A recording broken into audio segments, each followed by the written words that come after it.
Hello my students हमने subrogation तक के प्रिंसिपल्स तक का कर लिया है और हमारा जो सिक्स्थ प्रिंसिपल है इंश्योरेंस का वो है contribution. So our sixth principle is contribution. बच्चे देखिए इसका मतलब क्या है. इसका ये जो है ये भी इंश्योरर का ही राइट है. देखिए जो हमने सब्रोगेशन किया ऊपर that is also the right of insurer. ये भी इंश्योरर का ही राइट है. और जो कंट्रीब्यूशन है this is also the right of insurer. उसी का ही हक है इंश्योरर का. यानी कि यहाँ पर भी हम इस प्रिंसिपल में भी इंश्योरर के हक के बारे में उसके राइट के बारे में बात कर रहे हैं. इसमें ये है कि इंश्योर्ड ने किसी इंश्योरर को अगर कोई चीज़ इंश्योर करवाई है तो उस किसी इंश्योरर को जिस इंश्योरर से उसने इंश्योर करवाई है उस इंश्योरर को उसने जितने पार्ट के लिए, फॉर एग्जांपल उसने पूरी शॉप है तो शॉप के 1/4 पार्ट के लिए 1/4 पार्ट की अगर इंश्योर्ड ने इंश्योरेंस करवाई है तो इंश्योरर 1/4 पार्ट का ही क्लेम देगा इन द केस ऑफ लॉस. अगर इसी पार्ट का लॉस हुआ है. अब ये है कि अब देखिए इंश्योर्ड क्या कह सकता है. अगर ये उसकी शॉप है इंश्योर्ड की और उसने 1/4 पार्ट ही इंश्योरर से इंश्योर करवाया है तो और अगर उसकी इंश्योरेंस सिर्फ 1/4 पार्ट की है और इंश्योर्ड का लॉस हो जाए, लॉस शॉप का ही हुआ है मगर इस 1/4 पार्ट में से नहीं बल्कि the rest of the 3/4 part का लॉस हुआ है. फॉर एग्जाम्पल फायर इंश्योरेंस उसने करवाई थी इस 1/4 पार्ट की और फायर लग कहाँ गई इस 3/4 पार्ट में. तो इन दैट केस इंश्योरर जो है इस 3/4 पार्ट में कोई भी कंपेंसेट नहीं करेगा इंश्योर्ड को. क्यों? क्योंकि इंश्योर्ड ने इंश्योरर को इस 1/4 के पैसे दिए थे इंश्योर करवाने के लिए. इस 3/4 में से उसने 1 रुपया भी नहीं दिया, 1 पैसा भी नहीं दिया. राइट तो जिस चीज को इंश्योर करवा रही है उसी चीज के लॉस में उतने ही पार्ट के लॉस के लिए कंपेंसेट होगा इंश्योर्ड. शॉप है शॉप ही इंश्योर करवाई हो, ये कह सकते हैं कि उसने इंश्योर्ड इंश्योरर को ये कहेगा कि मेरी शॉप का लॉस हो गया तो इंश्योरर ये सीधा से उसको पैसे नहीं दे देगा. इंश्योरर को पता होना चाहिए या फिर इंश्योर्ड को पहले ही बताना चाहिए कि उसने सिर्फ 1/4 पार्ट का ही इंश्योर करवाया है और इंश्योरर पहले ये देखेगा कि 1/4 पार्ट में ही लॉस हुआ है उसका या 3/4 पार्ट में. राइट ये इंश्योरर का राइट है. इसके अलावा कई बार क्या होता है इंश्योर्ड एक ही शॉप है उसके इंश्योर की यानी कि एक ही ऑब्जेक्ट की डबल इंश्योरेंस करवा लेता है. फॉर एग्जांपल उसने एक 3/4 पार्ट की ए कंपनी से इंश्योरेंस ली और 1/4 पार्ट की उसने बी कंपनी से ली. राइट अब क्या होगा बी कंपनी से 1/4 और ए कंपनी से 3/4 पार्ट की इंश्योरेंस इंश्योर्ड ने करवा ली. अब उसका जब लॉस पूरी शॉप का हुआ ठीक है तो ए कंपनी अपने 3/4 पार्ट का ही क्लेम लेगी और बी भी 1/4 पार्ट का ही क्लेम उसको इंश्योर्ड को देगी. फॉर एग्जाम्पल उसने पूरी की पूरी शॉप अगर उसकी पूरी की पूरी इंश्योर्ड की जो शॉप है उसने पूरी की पूरी शॉप की डबल इंश्योरेंस करवाई है. It's the case of double insurance.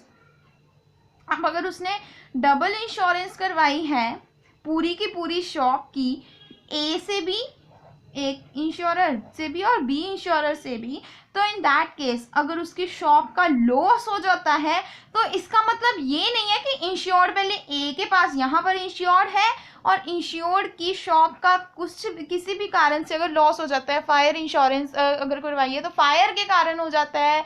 ठीक है तो इन दैट केस इंश्योर्ड का इसका मतलब ये नहीं कि इंश्योर्ड जो है पहले ए के पास जाएगा. फॉर एग्जाम्पल उसकी जो शॉप थी 10 लाख की थी. ठीक है तो इसका मतलब ये नहीं कि वो पहले इंश्योर्ड ए के पास जाएगा इससे भी 10 लाख ले लेगा और इसका मतलब ये भी नहीं कि फिर वो उसके बाद फिर वो बी के पास भी जाएगा और उससे भी 10 लाख ले लेगा. ठीक है, दोनों से ही वो 10 लाख ले लेगा, इसका मतलब ये नहीं है, बिल्कुल भी इसका मतलब ये नहीं है।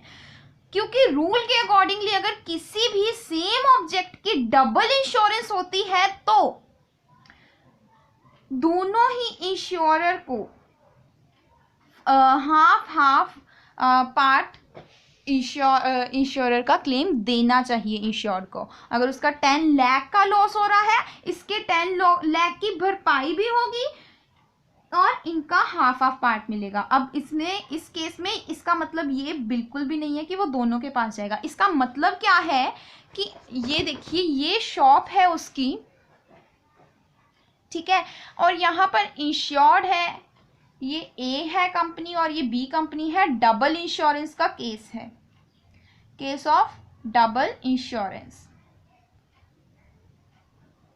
तो यहाँ पर उसका 10 लाख का लॉस हुआ है, राइट।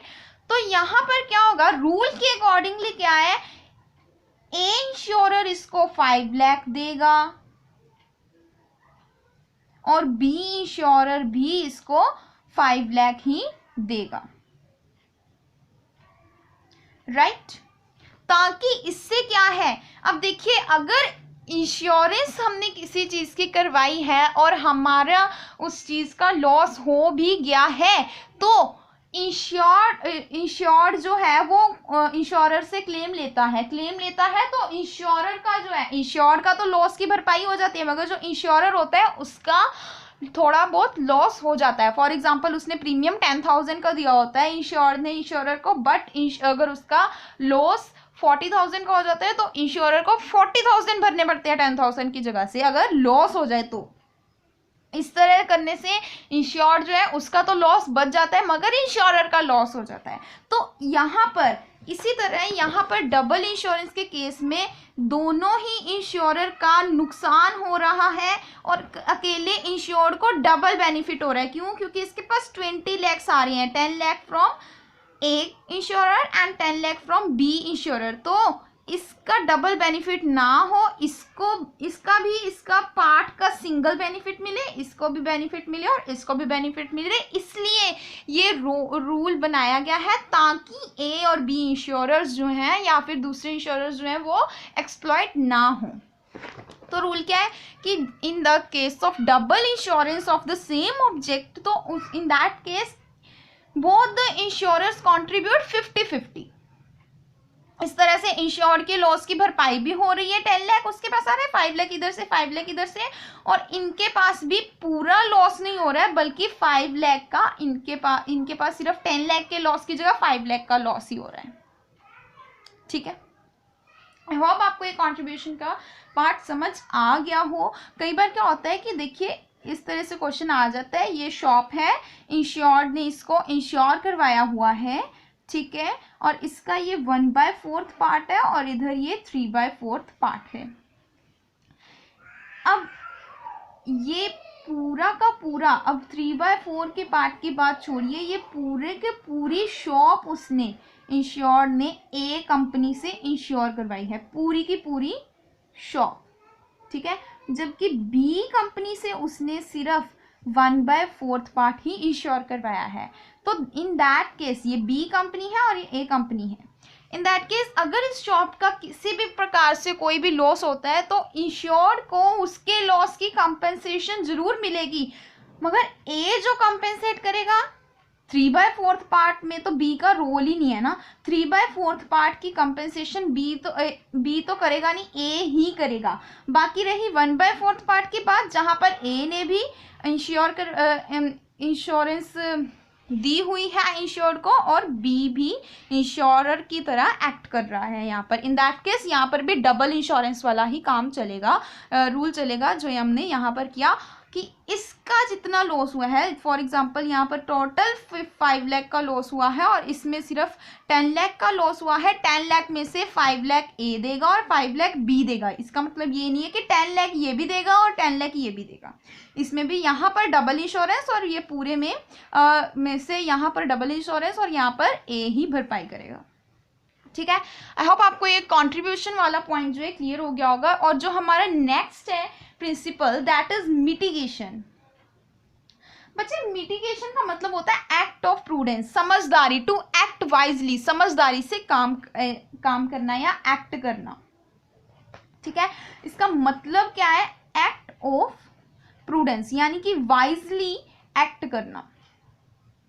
अब देखिए मैंने अगर एक शॉप की इंश्योरेंस, अपनी शॉप की इंश्योरेंस करवाई हुई है, राइट, और मैं घर में हूँ और मेरे को इतना पता, फायर इंश्योरेंस करवाई है, मेरे को इतना पता लगा है कि मेरी शॉप में आग लग गई, इंश्योरेंस इसकी करवाई हुई है, तो इसका मतलब ये नहीं कि मैं कहूँगी अरे लगती है लगती रहने दो, फिर क्या हो गया, मैंने तो इंश्योरेंस करवाई हुई है, मुझे तो क्लेम मिल ही जाएगा।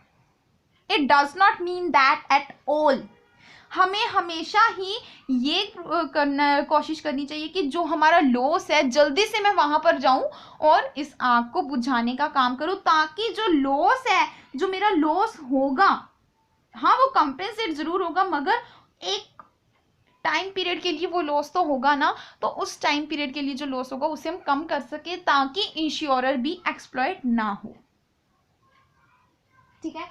तो इसका मतलब क्या है कि टू एक्ट वाइजली, प्रूडेंस का मतलब टू एक्ट वाइजली, कि हमें इस प्रिंसिपल में इंश्योर्ड को वाइजली एक्ट करना है। आई होप आपको प्रिंसिपल्स जो हैं इंश्योरेंस के क्लियर हो गए होंगे, और अब हम टाइप्स ऑफ इंश्योरेंस के बारे में नेक्स्ट लेक्चर में बात करेंगे। Okay, thank you.